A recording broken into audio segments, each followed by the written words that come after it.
segala hormat, puji kemuliaan hanya bagi-Mu ya Tuhan. Kami dijamah, kami dipulihkan, dan kami disembuhkan. Kami percaya sepanjang ibadah ini penuh lawatan Tuhan.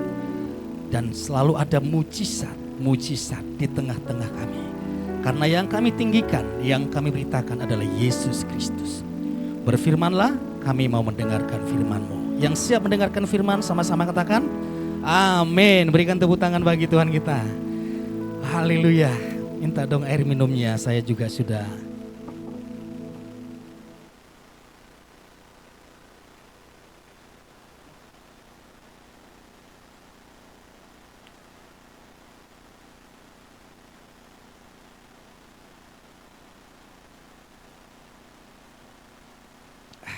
Enak ya Bapak Ibu ya ibadah hari ini. Tambo, kalau orang Ambon, orang Ambon ya, orang Padang harus komplain dong kalau salah. Tambo cie.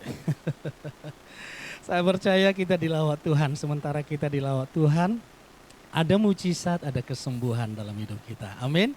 Karena di dalam hadiratnya ada kesembuhan, ada damai sejahtera, ada pemulihan. Saya minta,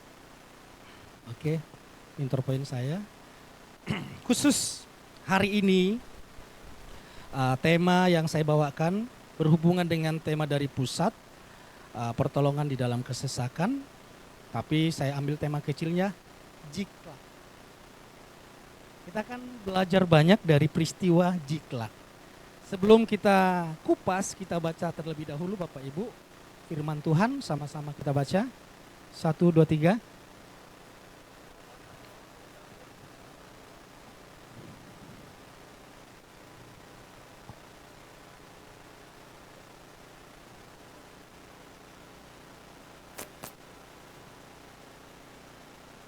Terus.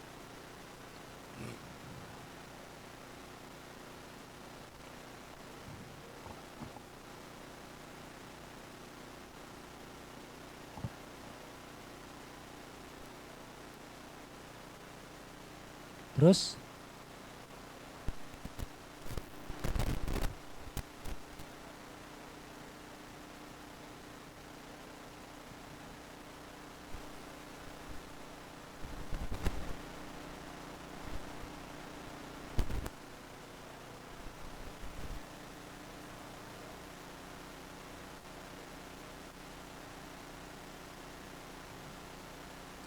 jadi Jiklak itu adalah tempat mereka berlindung. Jadi ceritanya Raja Daud ini adalah menantu Raja Saul. Raja Daud ini langganan, bukan langganan mujizat juga, tapi langganan penderitaan. Langganan kesengsaraan. Daud dikejar-kejar oleh mertuanya. 2 kali ditombak tapi tidak kena. Kalau kena langsung mati. Setelah 2 kali ditombak oleh mertuanya, Bapak Ibu belum pernah ditombak mertua kan? Mudah-mudahan jangan ya. Kata-katanya saja sudah menombak, menusuk kanan kiri hati jantung. Apalagi tombak benaran, tombak perkataan saja itu sudah trauma seumur hidup. Ini bukan hanya perkataan Saul, aku akan membunuh, membinasakan Daud, tapi benar-benar tombak asli. Setelah itu Daud dikejar oleh Raja Saul bersama pasukannya.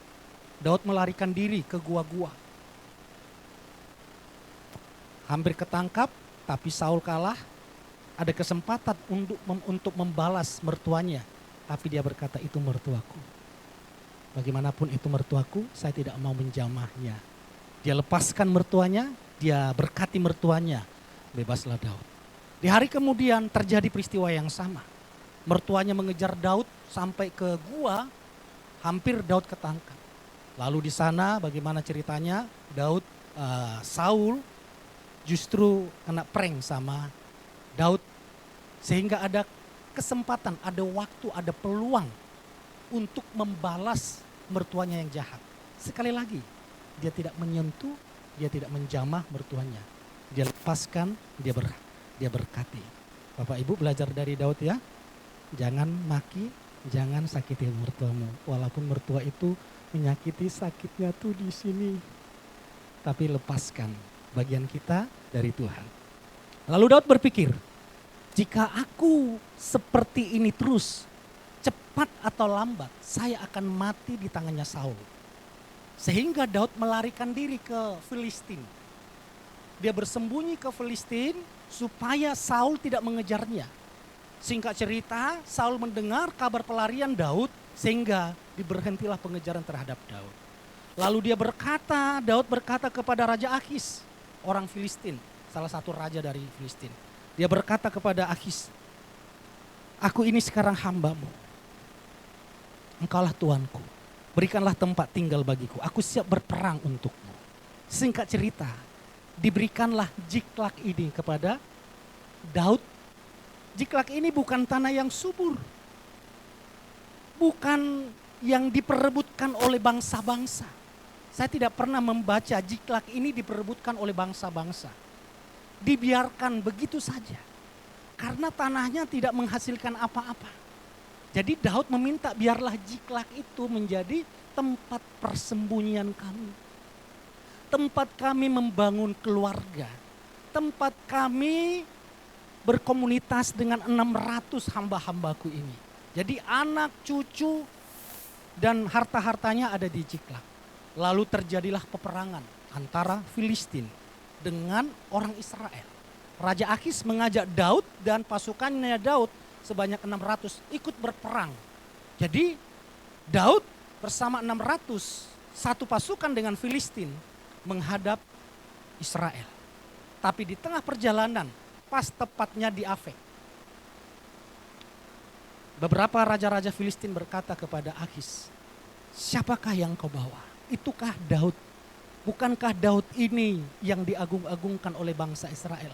Jangan-jangan nanti sementara kita berperang, dia berbalik melawan kita. Tidak mungkin dia membunuh saudaranya. Lebih baik kembalikanlah Daud. Singkat cerita, dikembalikanlah Daud dari Afek. Afek ke Jiklak itu 3 hari 3 malam perjalanannya. Lalu pulanglah. Ingat Bapak Ibu, di zaman itu untuk anak istrinya bisa makan harus berperang. Tidak berperang, tidak makan. Tidak berperang, tidak makan. Kalau sekarang tidak bekerja, tidak. Tapi di zaman Daud tidak berperang, tidak makan. Jadi mereka selalu menantikan kapan berperang. Kalau tidak berperang, istrinya mati kelaparan. Hanya ada pilihan, istri, anaknya mati kelaparan atau dia harus berperang. Gak ada pilihan, harus berperang. Karena ada kemungkinan menang. Kalau menang, musuhnya itu dijarah, harta bendanya diambil dan dibagi-bagi. Nah, ceritanya seperti itu. Lalu 1 hari, 2 hari, 3 hari dilihat dari kejauhan.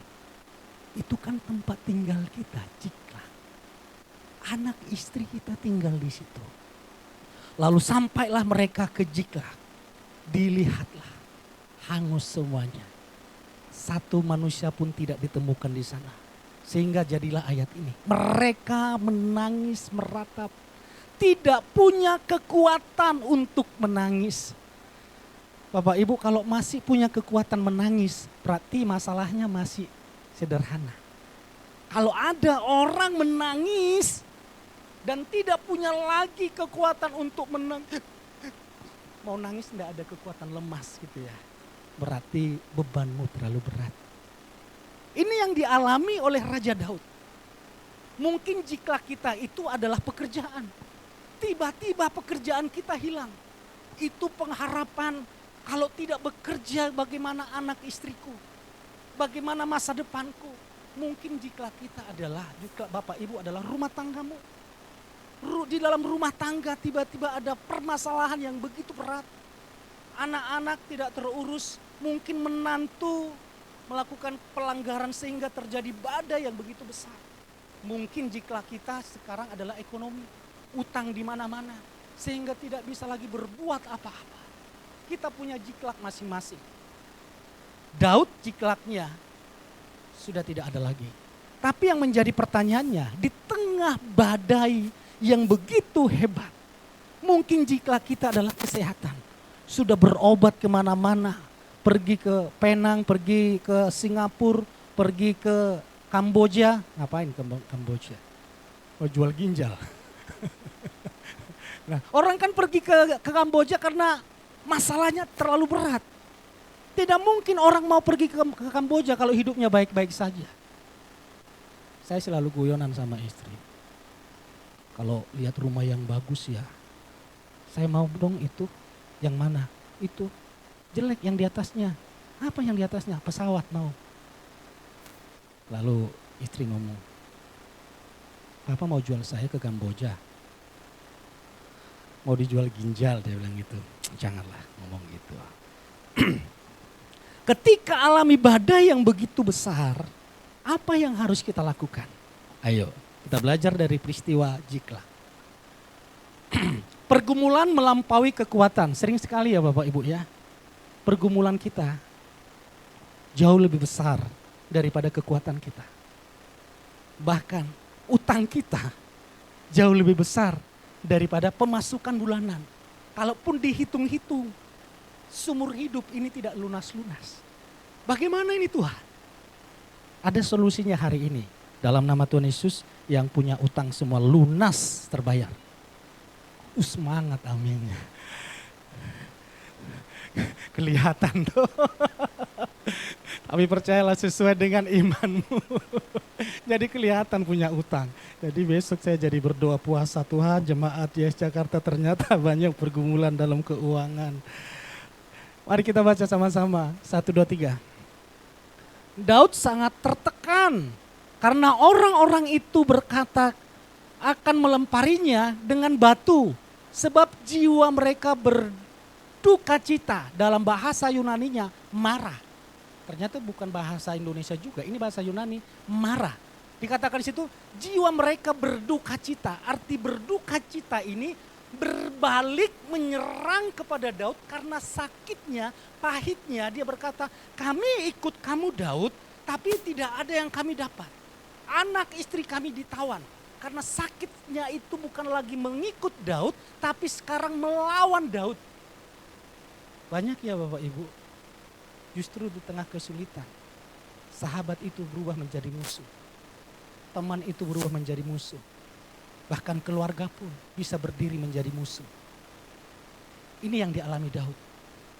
Jadi dari sini kita ambil poinnya Bapak Ibu. Jangan mengambil keputusan yang salah di saat terpuruk.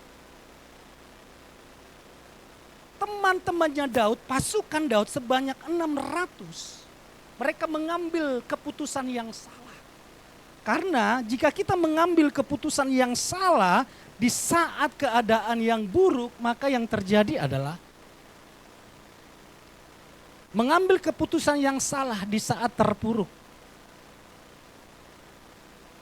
Oh, salah poinnya ya. Salah copy pastenya. Lihat, 600 pasukan Daud mengambil keputusan yang salah. Keputusannya adalah menyerang Daud. Sering sekali ketika kita alami masalah, kita mulai mencari kambing hitam. Apalagi kalau disuruh ya, tolong carikan dong kambing hitam warna putih. Itu gimana ya kambing hitam warna putih? Oh, separuh hitam, separuh putih Pak, itu belang-belang. Selalu mencari siapa yang salah. Apalagi di dalam rumah tangga. Ini gara-gara istri, ini gara-gara suami, ini gara-gara anak. Anak berkata, ini gara-gara kucing. Ya, orang tua mempersalahkan, suami mempersalahkan istri, istri mempersalahkan suami, orang tua mempersalahkan anak, anak siapa mempersalahkan? Anak mempersalahkan siapa? Pembantu, ya kalau ada pembantu. Anak mempersalahkan pembantu, pembantu mempersalahkan siapa? Pasti mempersalahkan gara-gara kecoa ini juga. Selalu mencari kambing hitam. Ketika kita alami masalah, alami pergumulan, lalu kita mencari siapa yang bersalah di dalam keluarga ini, siapa yang bersalah di dalam rumah tangga ini.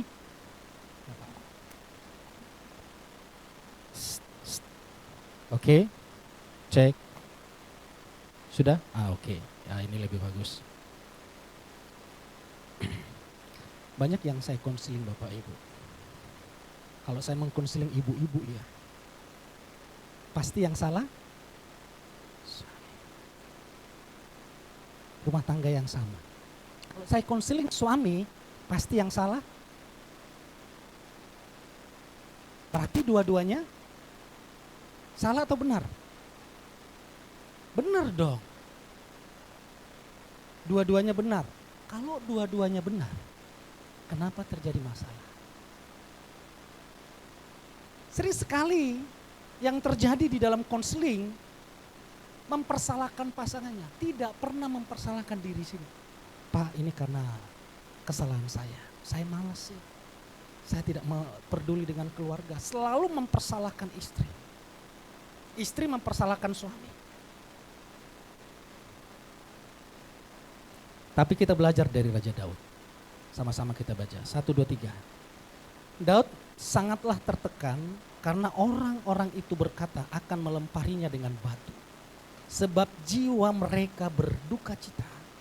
Masing-masing karena anak-anak lelakinya dan karena anak-anak perempuannya. Maka Daud menguatkan dirinya di dalam Yahweh Elohim. Yang pertama Bapak Ibu, ketika alami badai yang begitu menakutkan. Yang pertama adalah menguatkan diri di dalam Yesus. Bagaimana cara menguatkan diri di dalam Yesus? Daud langsung ingat bagaimana dia waktu melawan Goliat. Mustahil Goliat bisa dilawan.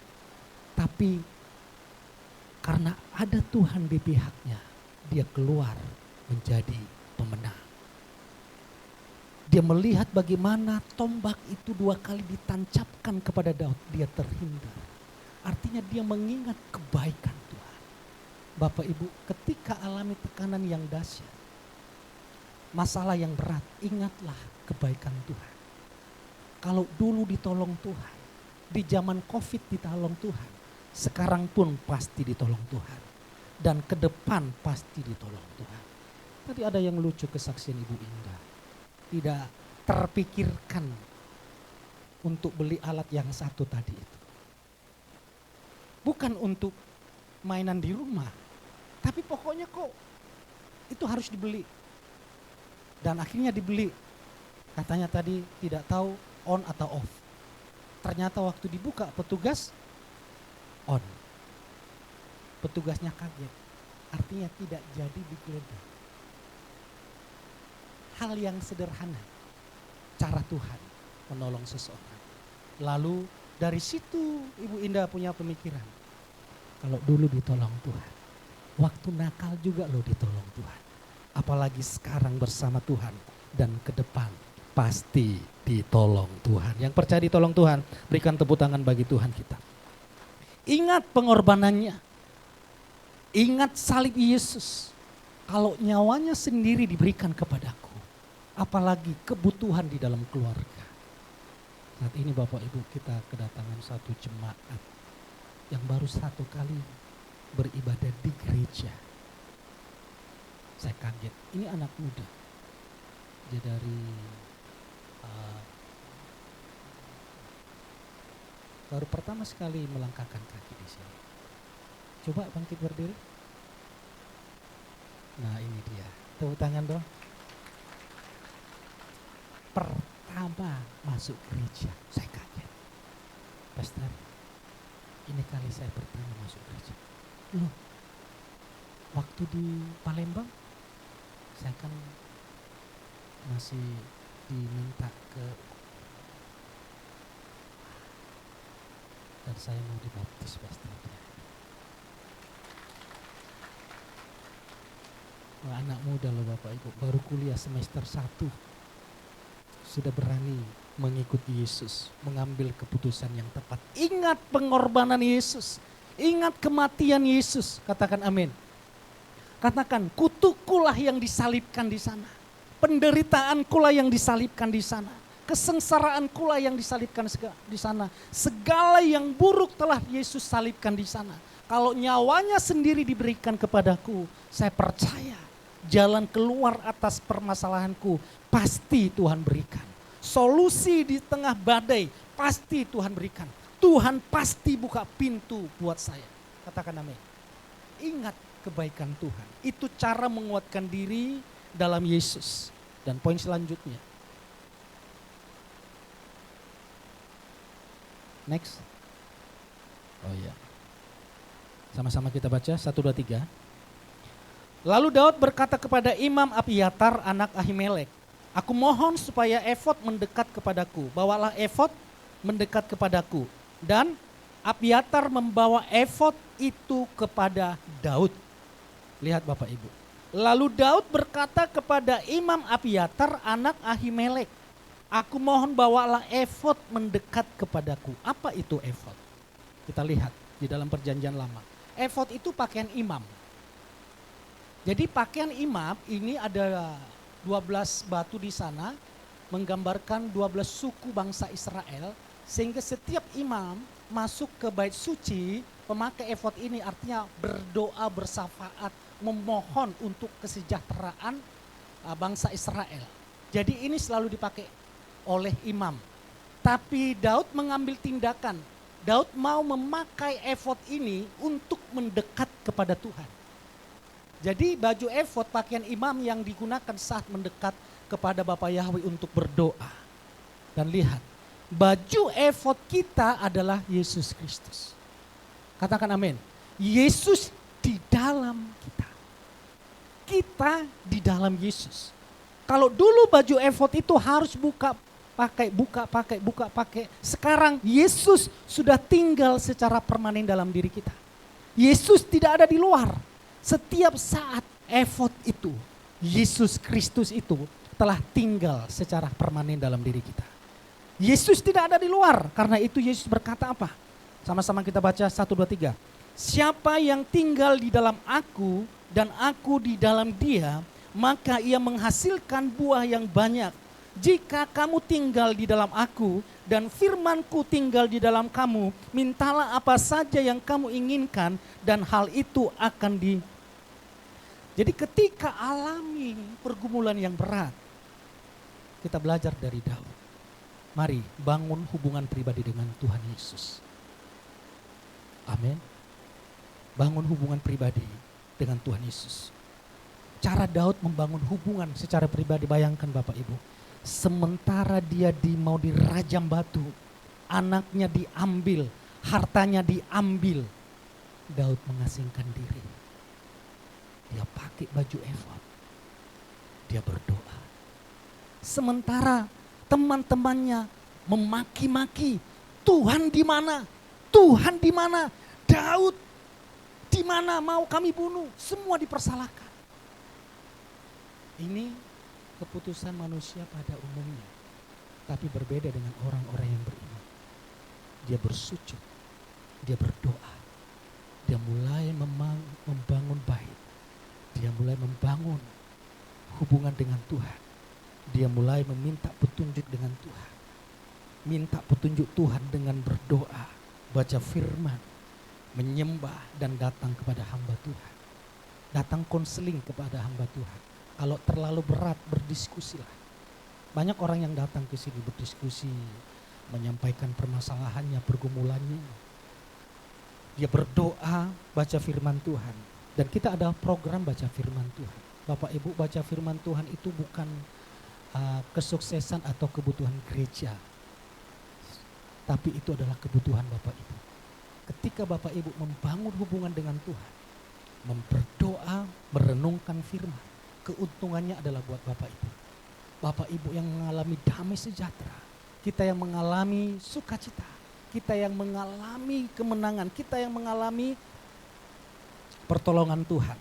Jadi Daud mengalami tekanan yang berat, lalu dia membangun diri bersama Tuhan, dia mulai berdoa, dia mulai menyembah Tuhan, dia terus mengandalkan Tuhan.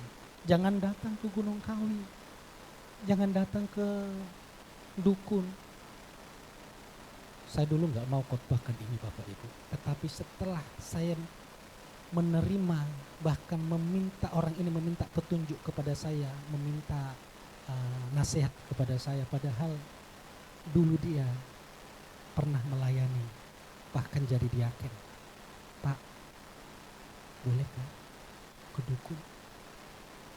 Saya lihat teman-teman saya yang berbisnis tiap pagi siram-siram garam, tabur garam, air, laris loh Pak.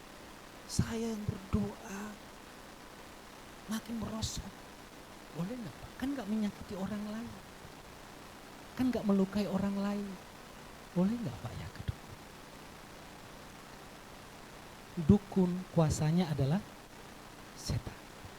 Setan yang menjatuhkan manusia untuk berbuat dosa. Jadi dukun dan setan itu koncoan. Dan pencuri itu, dukun itu digambarkan sebagai pencuri. Datang untuk mencuri, membunuh dan membinasakan. Apa yang diberikan oleh si dukun, oleh si setan, walaupun seolah-olah sekarang sembuh, walaupun seolah-olah sekarang ada pertolongan, tapi itu tidak ada yang gratis. Cepat atau lambat si iblis akan menagih. Bukan ditagih saja kepada hidup kita, tapi anak cucu akan dipreteli dan dihabisi semuanya. Tidak ada yang sukses datang ke dukun. Untuk sementara kelihatan berhasil, tapi setelah itu akan merosot habis semuanya. Kami keluarga yang suka ke dukun waktu itu Bapak Ibu. Waktu orang tua kami sakit dikit, pilek saja ke dukun. Tangan sakit jatuh ke dukun. Pokoknya dukun itu langganan untuk kami berobat. Semuanya berjalan dengan baik. Ingat Bapak Ibu, ketika kita mengambil keputusan yang salah, tidak terjadi saat itu keterpurukan. Tapi lihat, akan menuju keterpurukan orang yang salah mengambil jalan. Dan akhirnya singkat cerita, semua keluarga habis. Harta orang tua habis. Bahkan anak-anaknya, anak pertama, kedua, itu sempat jadi pengamen. Dihabisi. Setelah saya dipanggil Tuhan, puji Tuhan dipanggil Tuhan, mulai datang ke Tuhan. Ajak keluarga berdoa. Ajak keluarga punya hubungan pribadi dengan Tuhan. Puji Tuhan. Itu peristiwa 15 tahun yang lalu, 20 tahun yang lalu. Sekarang sudah dipulihkan.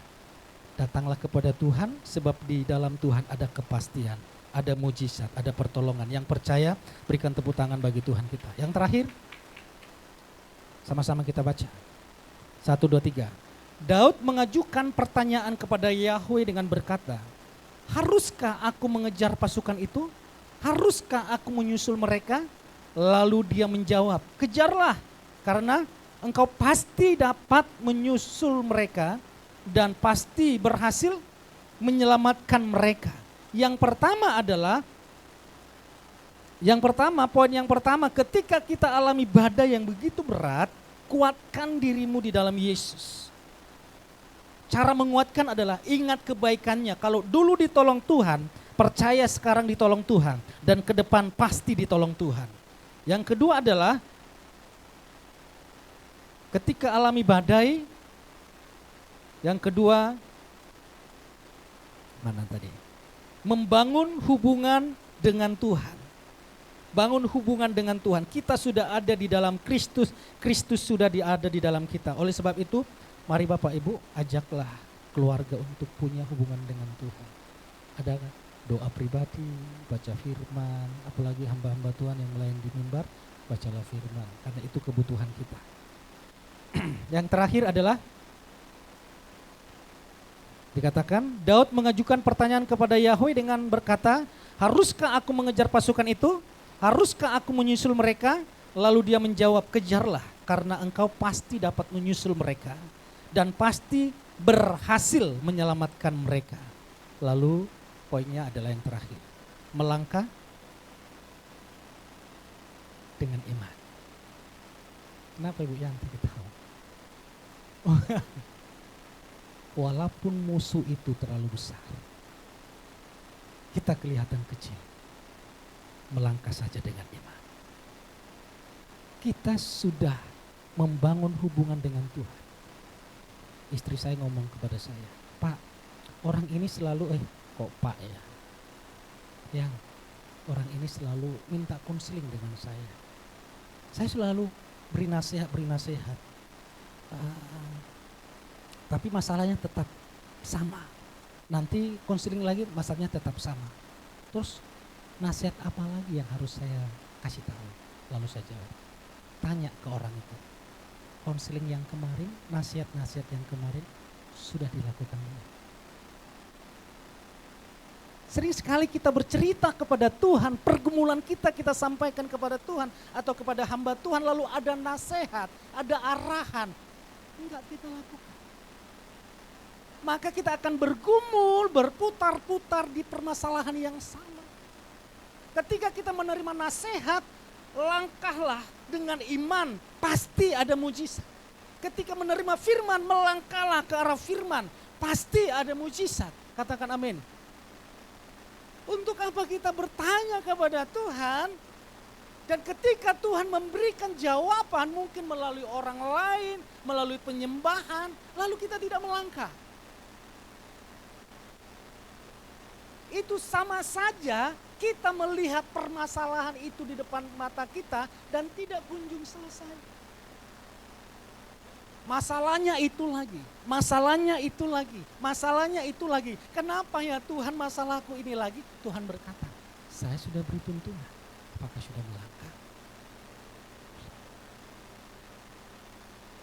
Daud menerima tuntunan dari Tuhan, Daud menerima firman dari Tuhan. Dia melangkah seolah-olah mustahil mengejar musuh. Seolah-olah mustahil mendapatkan istrinya lagi. Seolah-olah mustahil mendapatkan anak-anaknya lagi. Seolah-olah mustahil mendapatkan harta lagi. Musuh sudah berhari-hari. Sudah 3 hari, 4 hari. Pergi tidak mungkin. Tapi karena dia dapatkan firman. Tuhan berkata, kamu tidak pengangguran. Bekerjalah. Kerjakan apa yang kamu punya. Tapi Pak, cuman ini buli-buli, minyak sedikit yang ada di buli-buli. Tuhan jadikan minyak yang banyak sehingga Bapak Ibu menjadi raja minyak dari Medan. Amin. Yang terpenting apa yang ada di dalam tangan kita, kerjakan dengan maksimal. Jangan lihat enak Pak Erwin. Coba kalau aku jadi Pak Erwin. Apalagi ada yang ngomong, coba kalau Pak Erwin, suamiku seperti Pak Erwin.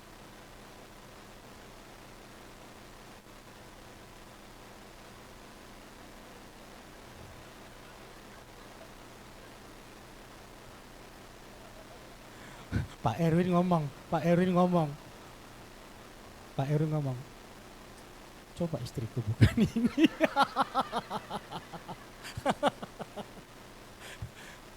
Sering sekali kita menghayal kepada orang lain, mengingini punya orang lain. Coba pekerjaanku seperti pekerjaan Pak Erwin. Coba pekerjaanku seperti pekerjaannya Pak Yanto. Coba. Bukan masalah pekerjaan orang lain itu dia sukses.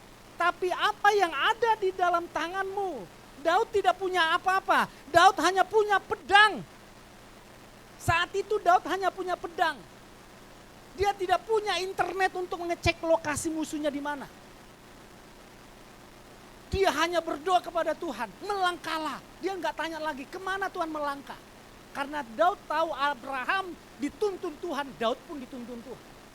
Yang penting Bapak Ibu melangkah. Apa yang ada padamu? Kemarin kami diskusi bersama keuangan dengan jemaat. Pak, saya punya pergumulan. Lalu saya kasih tahu. Lihat tukang gorengan di Indomaret sana. Kalau tidak lihat nanti sama-sama kita melihat. Di Indomaret yang sana. Itu buka dari jam 5 pagi sampai jam 5 sore. Saya pernah tanya untuk interogasi dia. Gantian bukan hanya Pak Erwin. Satu hari habis berapa tutup? Ya rata-rata Pak 1.000 tutup. 1.000 kali 1.000 berapa? Jualan gorengan. 1.000 kali 1.000. Oke, kita ambil paling rendah, bersih-bersihnya. Supaya nanti habis dari sini Bu Yanti jual gorengan. bukan fotokopi lagi ya, jual gorengan. Langsung nanti terkenal di internet, istri jenderal jual gorengan. Sudah di mana tadi Brianto? Saya kalau ya gorengan. Lalu saya ngomong, tahu Pak, yang punya itu, yang jualan gorengan itu bukan dia yang punya. Pemiliknya ada di Cirebon. Dia punya gerobak seperti itu ada 7. Ongkang-ongkang kaki di Cirebon. Punya gerobak gorengan yang sederhana. Kali yang murah-murah saja, nggak terlalu muluk-muluk. Kali 300.000 lah bersih. Kali 7 dah. 2 juta bersih 1 hari. 1 bulan. Wih. Omset. Rame-rame jual gorengan. Jual donat. Begitu. Apa yang ada pada kita bukan hanya minyak di dalam buli-buli, tapi goreng pisang, tempe, tahu yang ada di Indomaret laku. Mulai sekarang bangkit kita jual gorengan. Bukan jual gorengan yang saya maksud. Apa yang ada di tanganmu Tuhan pakai untuk memberkatimu, bahkan memberkatimu berlimpah-limpah. Yang terpenting lakukan dengan maksimal, katakan amin. Berikan tepuk tangan bagi Tuhan. Pemain musik boleh maju ke depan. Lihat, iman ketika kita melangkah dengan iman, pintu itu terbuka. Bukan ketika, sorry Bapak Ibu, bukan ketika di doa, di kamar engkau meratap berdoa, lalu pintu berkat. Iman itu satu paket dengan tindakan. Ketika kita bertindak dengan iman, pintu-pintu berkat terbuka lebar. Amin. Dan iman adalah pintu untuk masuk di dalam kemenangan.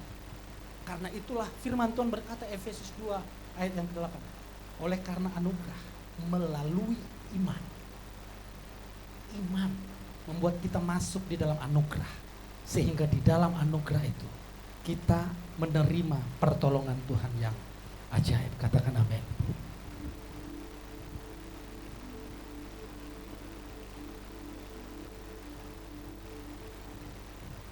Mari jemaat Tuhan bangkit berdiri. Sekarang apa yang ada padamu? Sederhana. Jangan menunggu modalnya besar. Jangan menunggu mendapatkan sesuatu yang besar. Oh, saya beda pester dengan orang itu, dia kan S1. Saya SMA. Ini Andre SMA. Dia punya posisi yang sangat oke di hotel. Apa yang ada pada kita? Tuhan mulai dari situ. Bukan Tuhan mulai dari angan-angan. Tuhan mulai dari apa yang ada padamu. Yes. Amin. Mari, justru yang ada pada kita itu yang akan Tuhan pakai. Yes, Jesus. Daud punya lutut untuk bersujud. Lalu dia punya pedang untuk melangkah dengan iman. Kita punya lutut untuk berseru kepada Yesus. Kita punya apapun yang kita miliki untuk melangkah bersama Tuhan. Walaupun gunung itu tak berpindah, tetap percaya Kau yang punya kuasa. Sekalipun ku dalam lembah gelap, tak mengapa asal Kau di sampingku. Walaupun masalahku masih ada, tetap percaya rencanamu terindah. Pribadimu takkan pernah berubah. Iman yang aku pegang padamu Tuhan yang setia. Kita akan masuk di dalam perjamuan kudus yang Yang belum menerima anggur dan hosti boleh angkat tangannya. Yang belum menerima supaya dilayani para pelayan Tuhan. Semua sudah menerima? Kita akan masuk dalam perjamuan kudus.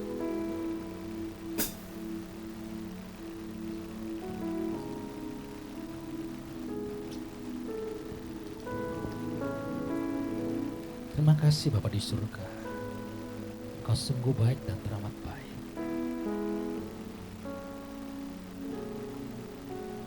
Kau sungguh baik Tuhan.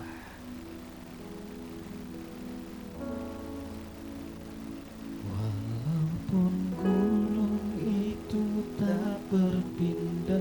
Jemaat Tuhan sendiri katakan. Tetap percaya Kau yang punya kuasa. Tuhan yang punya kuasa. Sekalipun ku dalam lembah gelap, tak mengapa asal Kau di sampingku. Walaupun masalahku masih ada, tetap percaya rencana-Mu terindah. Pribadi-Mu takkan pernah berubah. Iman yang aku pegang, padamu Tuhan yang setia. Mari kita angkat roti ini tinggi-tinggi melebihi dari kepala kita. Ketika kita mengangkatnya, ingatlah ketika tubuh Yesus yang disalibkan, tubuhnya tercabik-cabik, tangannya dipaku, kepalanya dimahkotai duri, lambungnya ditombak, dan setiap tubuhnya penuh dengan darah. Bapak Ibu, banggalah karena sesungguhnya dosa kitalah yang disalibkannya, kutuk kitalah yang disalibkannya. Kalau penderitaan yang sesungguhnya dapat ditaklukkan, percayalah, permasalahan kita, pergumulan kita di dunia ini, ada jalan keluarnya di dalam Yesus. Dan oleh bilur-bilur Tuhan Yesus, kita terima kesembuhan. Inilah tubuhku yang telah dipecah-pecahkan untuk kesembuhan tubuhmu dari segala sakit penyakitmu. Terimalah dengan iman dalam nama Yesus. Mari kita makan bersama-sama.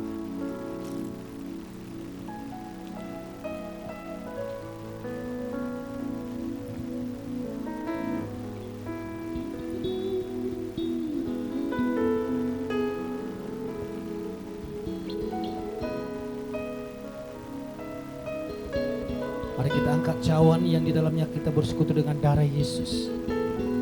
Darah yang menyucikan, menguduskan. Sehingga melalui darah Yesus kita dikuduskan. Bukan dengan amal, perbuatan, dan kesalehan kita. Tapi kita dikuduskan oleh darah Yesus yang kudus. Sehingga melalui darah Yesus, dengan iman kita berani berkata, aku dikasihi tanpa syarat, diperkenan tanpa henti, diberkati tanpa batas. Inilah darahku, darah perjanjian baru yang telah dicurahkan untuk menebus hidup kita dari segala dosa, kutuk, dan pelanggaran. Terimalah dengan iman dalam nama Yesus. Mari kita minum bersama-sama. Mari naikkan syukurmu kepada Tuhan.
sekalipun ku dalam lembah gelap, tak mengapa asal kau di sampingku.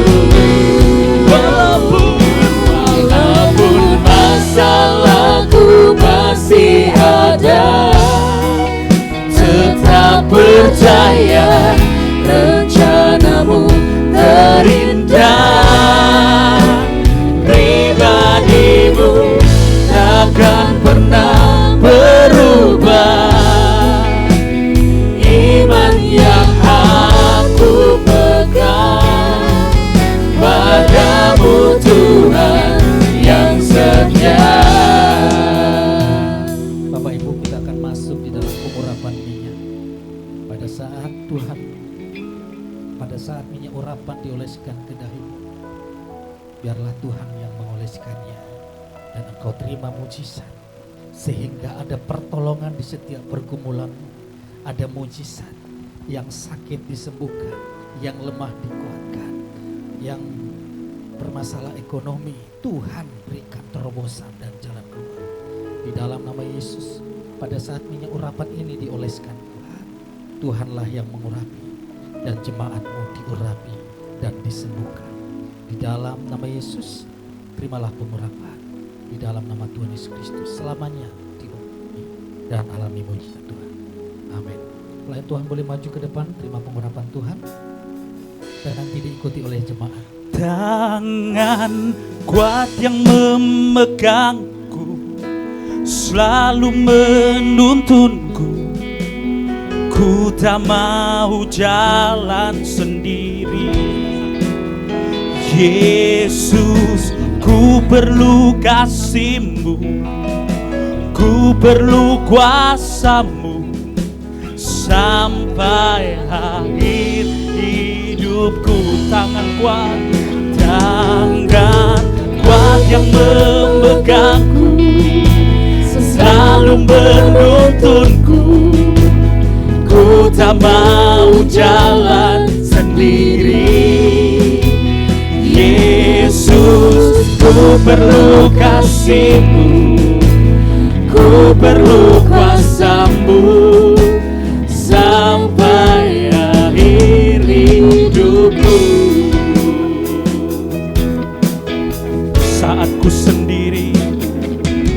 Saat ku sendiri, tiada seorang pun yang memperhatikanku seperti Kau Tuhan. Saat ku berjalan dalam lembah gelap, ku percaya Kau selalu sertaku. Tangan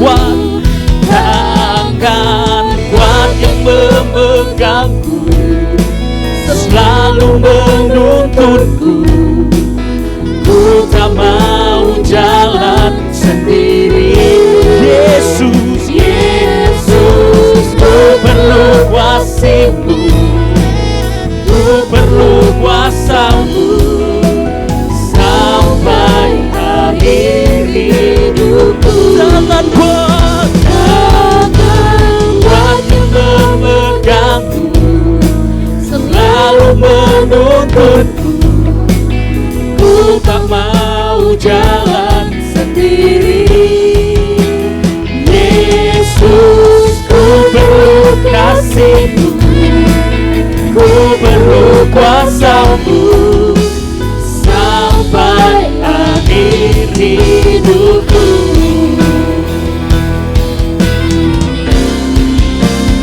Tangan kuat yang memegangku, selalu menuntunku. Ku tak mau jalan sendiri. Yesus, ku perlu kasih-Mu,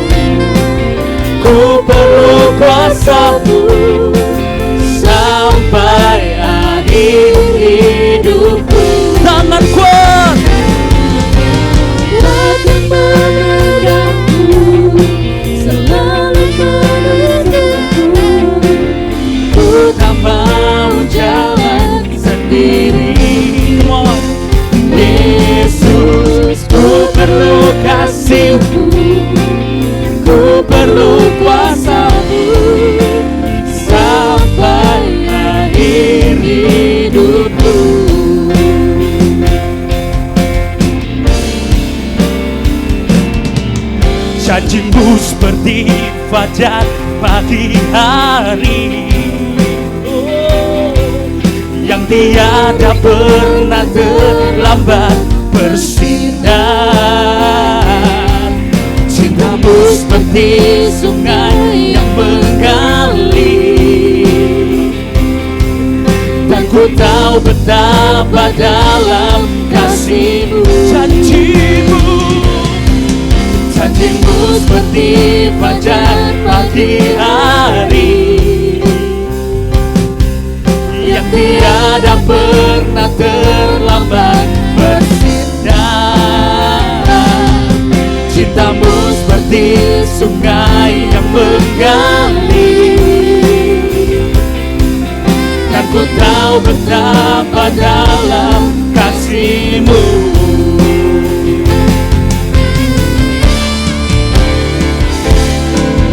Janjimu seperti fajar pagi hari, yang tiada pernah terlambat bersinar. Cintamu seperti sungai yang mengalir, dan ku tahu betapa dalam kasih-Mu. Janjimu seperti fajar pagi hari, yang tiada pernah terlambat bersinar. Cintamu seperti sungai yang mengalir, dan ku tahu betapa dalam kasih-Mu. Kita percaya janjinya seperti fajar buat kehidupan kita yang pasti dan amin. Seperti fajar pagi hari, yang tiada pernah terlambat bersinar. Cintamu seperti sungai yang mengalir, yang ku tahu betapa dalam kasih-Mu. Janjimu seperti fajar pagi hari, dan tiada pernah terlambat bersinar. Cintamu seperti sungai yang mengalir, dan ku tahu betapa dalam kasih-Mu. Firman Tuhan yang dikatakan, janjimu seperti fajar pagi hari. Terima kasih Tuhan. Yang ada di live, yang ada di Zoom, keluarga Ibu Anggita, Ibu Erika, keluarga Ibu Fani, Bapak Eben, Ibu Natali, Ibu Rinda, Kau diurapi, Kau dipakai Tuhan. Di dalam nama Yesus Kristus, pengurapan Tuhan turun atasmu. Kau diurapi, Engkau dipakai Tuhan. Di dalam nama Yesus Kristus, di dalam nama Tuhan Yesus Kristus, pengurapan yang sama Kau terima di rumah, dan kami di tempat ini, kami terima pengurapan Tuhan dan mujizat Tuhan. Tuhan, waktunya kami memberikan persembahan persepuluhan. Kami membawa persembahan kami sebagai ungkapan syukur kami, bukan karena kami takut ada bencana, tapi karena kami percaya berkat kami datangnya dari Tuhan. Terima kasih Tuhan, kami siap memberi dengan penuh ucapan syukur, segala hormat, puji, kemuliaan hanya bagi-Mu, di dalam nama Tuhan Yesus Kristus. Amin. Bapak Ibu boleh maju ke depan memberikan persembahan. Janjimu seperti fajar pagi hari, yang tiada pernah terlambat bersinar. Cintamu seperti sungai yang mengalir, dan ku tahu betapa dalam kasih-Mu.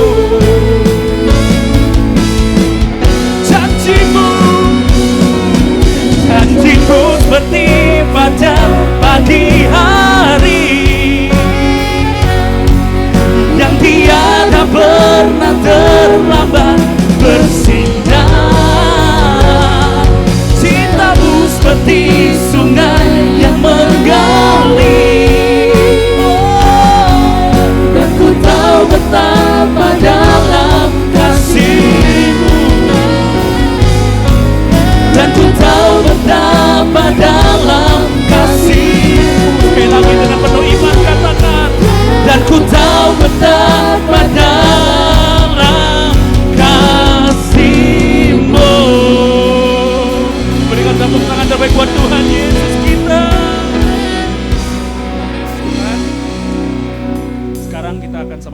disampaikan di AS News untuk minggu ini. YHS Church kembali dengan tantangan seru buat kamu. Yuk, ikut lomba TikTok Dance, Yesus hebat sekali. Gak perlu jago dance atau gerakan ribet kok. Yang penting gerakannya gampang diikutin dan videonya menarik. Bagikan videomu dan kumpulkan like sebanyak mungkin. Kamu bisa dapetin lagunya langsung di akun TikTok @YHSChurchOfficial sesuai potongan lagu yang diupload ya.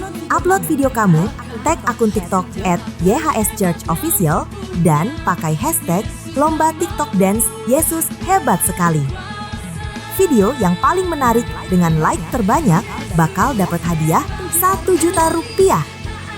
Batas pengumpulan Rabu 10 September 2025. Pengumuman pemenang Minggu 21 September 2025. Ajak teman, keluarga, atau rekan pelayananmu. Tunjukin kalau Yesus memang hebat sekali. Sampai ketemu di TikTok ya.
Berapa banyak Bapak Ibu yang terberkati oleh pelayanan firman Tuhan dan juga pujian penyembahan pada hari ini.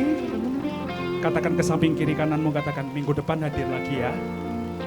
Mungkin saya mau menyambut untuk jemaat yang baru pertama kali hadir di tempat ini pada hari ini. Mungkin boleh angkat tangan. Ada 1, wow luar biasa. Ada 1, 2, 3, 4, 5, 6, 7 orang. Yang di kanan kirinya boleh yuk dikasih salam. Bilang welcome home, selamat datang di rumah Tuhan. Kita sama-sama satu keluarga di dalam Tuhan.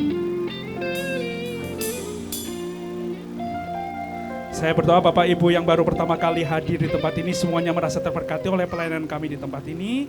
Kami semua satu keluarga, Bapak Ibu juga walaupun baru kita semua adalah satu keluarga. Amin. Saya undang Bapak Ibu duduk sama-sama, kita bangkit berdiri. Kita mau mengakhiri ibadah hari ini dengan mengagungkan Tuhan. Oh, praise the name of the Lord our God. Oh, praise His name forevermore. Endless days we will sing your praise. Oh Lord, oh Lord our God. Oh, praise the name. Oh, praise the name of the Lord our God. Oh, praise His name forevermore. For endless days we will sing your praise. Oh Lord our God. Mari muliakan namanya, say praise the name. Oh, praise the name of the Lord our God. Oh, praise His name forevermore. For endless days we will sing your praise. Pada Bapak Gembala saya persilakan. Oh Lord our God.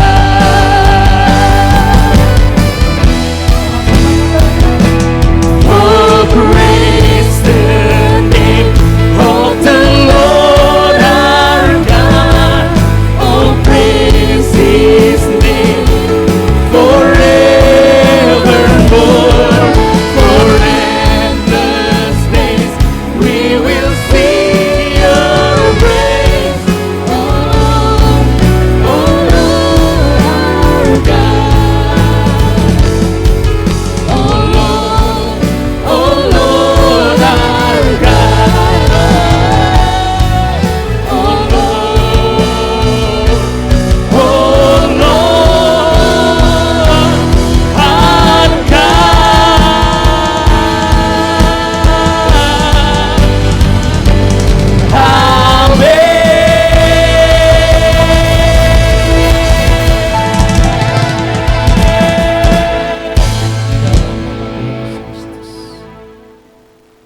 Tuhan yang terkasih, mari kita angkat kedua tangan kita tengadahkan wajah kita kepada Tuhan. Pulanglah dengan membawa dan menikmati segala berkat dari Bapa Yahweh, kasih karunia dari Yesus HaMasiah, dan persekutuan yang manis dari Roh Kudus yang memberkati kita hari ini sampai selama-lamanya.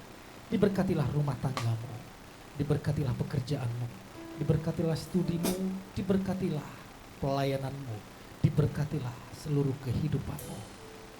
Berkat di dalam nama Bapa, Putra, dan Roh Kudus, yaitu berkat di dalam nama Tuhan Yesus Kristus. Yang percaya sudah diberkati dan menjadi langganan berkat Tuhan dengan iman. Sama-sama katakan, amin.